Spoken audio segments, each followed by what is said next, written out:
Chris. I'm from Bucharest, Romania, and I want to start this video with a bit of history. So it's the 60s, right? Ford wants to do something new to the automotive history. They want to create a car that women will want to drive, but also looks appealing to the men too. It has to be unique, it has to be practical, it has to be affordable. After a few failed prototype attempts, finally progress has been made in the team led by Joseph Orosz. Even though Joe was born and lived in the US, both his parents were Romanians. This prototype eventually made its way into production and was released on April 17th, 1964 at New York World's Fair, and this car was referred to as the Mustang. So fast forwarding to 2009, I was out one night with a friend. We just got some coffees and we were walking down the boulevard, and there it was. On a lane next to me, 67 Mustang passed by. It was a fastback. It was grey with two black stripes on it. I was looking at it and I almost hit a tree, but I kept looking at it until I couldn't see it no more. And I don't know, in that moment something clicked, and I wouldn't stop thinking about it. So that being said, in 2016 I got my own 67 Mustang. I found it on an ad here in Bucharest. I went to see it, I loved it immediately, and after that I bought it. And I drove it a couple of months, but it was in really bad shape, so I went to a friend one day to see what parts I need to buy and what needs to be changed on it. And basically a simple oil change or replacing bushings and stuff like that turned into a full restoration. This started in 2017, and since then I had to move the car in a few places and a few other garages until I finally found this one. It's kind of small, but I can work with it. I mean, I'm happy with the fact that I'm alone in here and I can focus on the work that I do. I want to mention that I have no mechanical or body work or painting background. Actually, I'm a programmer. The only thing that helped me doing this stuff is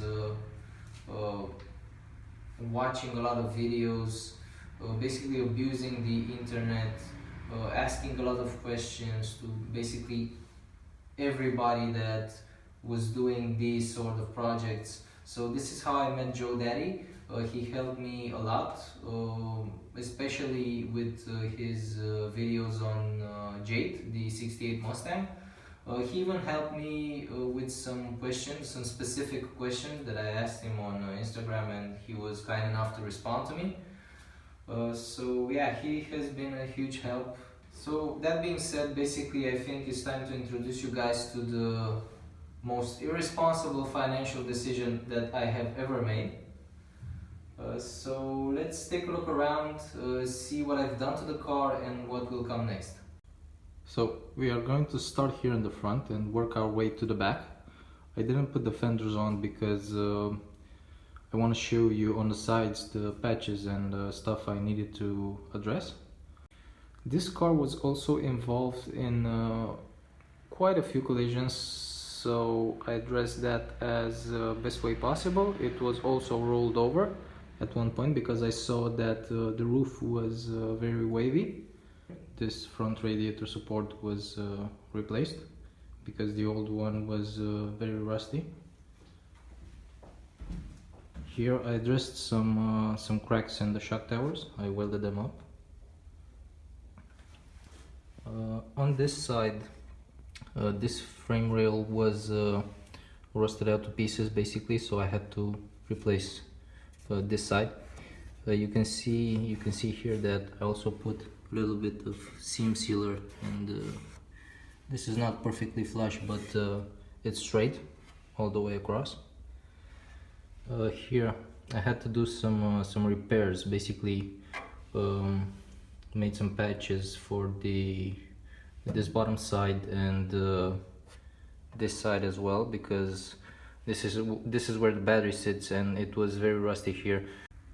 This side here was very wrinkly, and I had to use some hammer and dolly on it. I got it as straight as possible, but it still has some few bends here and there. Also, these sides where the panels meet, they were rusted out, so I had to cut that out and make a patch for it and weld it in place. I did that on both sides. I replaced the braces on the right side and on the left side as well. The whole cowl was rusted out, so I had to replace everything.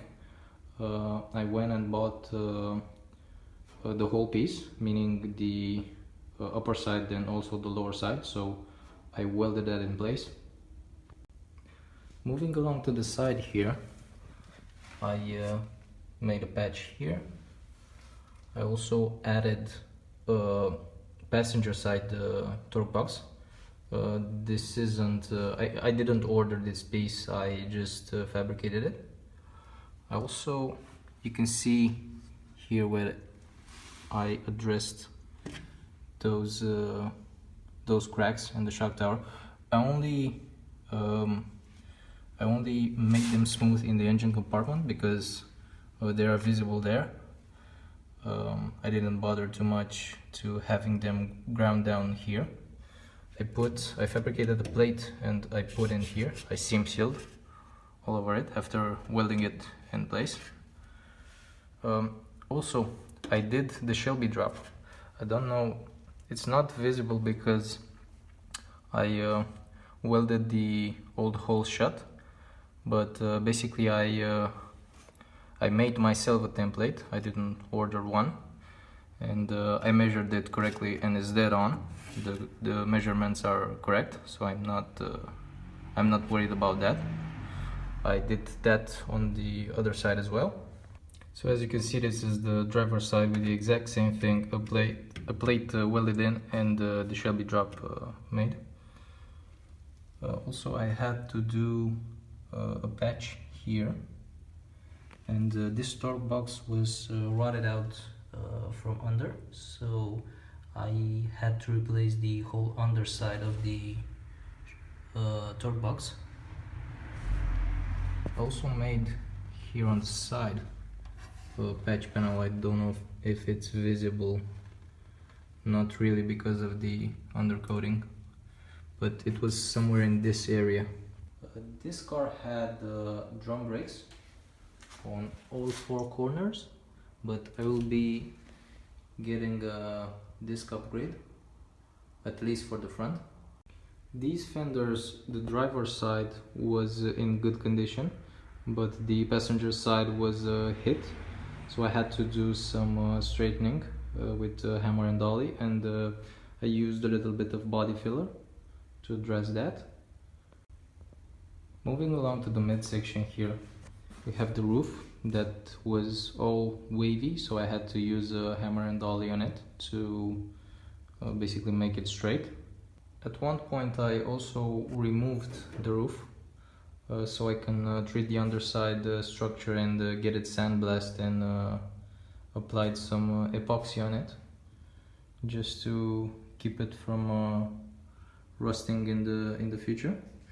Also, I shaved the drip rails because they were also rusty. Basically, they couldn't be salvaged. So I did this. I think it looks cleaner this way, and I know it won't be a car for the purists, and it won't look like the factory did it, but I think it looks better this way. When I took the roof off of the car, there were two brackets here and over that side. So those I couldn't salvage, so I made my own, and I welded them, and now it's flush. You can see where they were. I went ahead and put the doors on just to see the fitment, and they are pretty close. They still need a little bit of massaging here and there, but I will get them better in the end. Moving on to the side here, this rocker panel was hit in this area, so it was pulled out, but it was all wavy. So I basically cut it from here in the back, and I replaced the whole thing. Ordered both floors and replaced the left and the right side. Basically replaced almost everything except the transmission tunnel. Also had made some patches here in the front passenger side and on the driver's side as well. Don't know if you can really see it, but they are there. I went ahead and fabricated my own seat risers. I fabricated my own subframe connectors. I opened up these rear door boxes. I cleaned them up because they had rust in them. And basically what I did was I tied them up with the rear and front rails, so it's is now a solid piece. I also tied them to the rocker panel to be even more stiff. I had to do a patch here in the back side because this part of the floor was rusted out. Also a small patch here. That side was good actually. I didn't do any patches on that side. These quarter panels were replaced, this and that side as well. Moving along to this side, I did on both sides the seamless quarter extension and also the seamless valance panel. I think it looks better this way. When I replaced these quarter panels, the lip here on the interior was pretty rusty, so I had to cut that out, and I made a patch just for that portion. In the back side here, this portion and on that side as well, they were rusted out because of water trapped in here, so I had to cut these corners and make a few small patches. This whole trunk floor needed to be replaced, but I went ahead and did a few patches here and there, and I replaced from here backwards on this side and a little bit more on this side. I had to cut it right here in this area and replace basically the whole thing. These drop panels were also rusty, so I had to fabricate new ones. I did some patches here in the bottom. On this side as well, you can see that there's a small patch there. These mounting points for the trunk hinges, I had to weld them up in that area because they were detached. I did this on this side as well.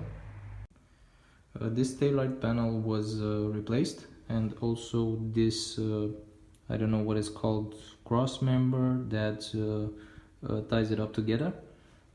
Basically at one point the whole back of the car was missing.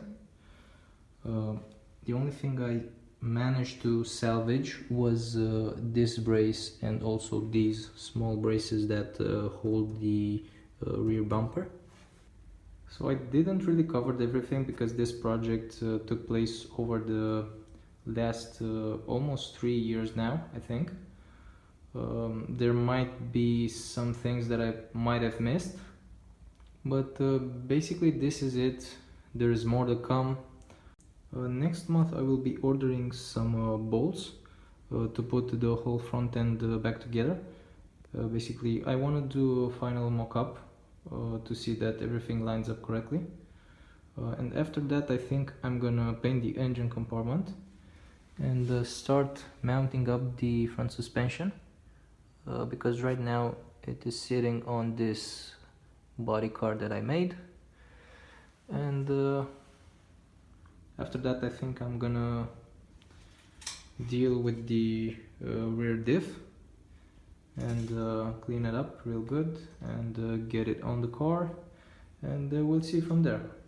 So this project isn't even halfway done, but all I can do is make peace with the fact that it will take some time and also enjoy the building process because there is more to come. So, my only advice to you guys out there who are watching this video and thinking about tackling a project like this or something similar without wanting to sound wise or something like that, I say you should do it, because if I come to think about it, this project until now has brought me nothing but joy. Sure, there were some times when I got frustrated because I didn't have the money to buy parts, or I didn't have the correct tools and stuff like that, or I was trying to make something when I was trying to learn how to weld. I will make a patch and it wouldn't be that great, and I have to cut it off and redo it. Even with those small unpleasant parts, this has been nothing but awesome. So to keep it short, this was it. Good luck with your projects, and see you next time. I'm out.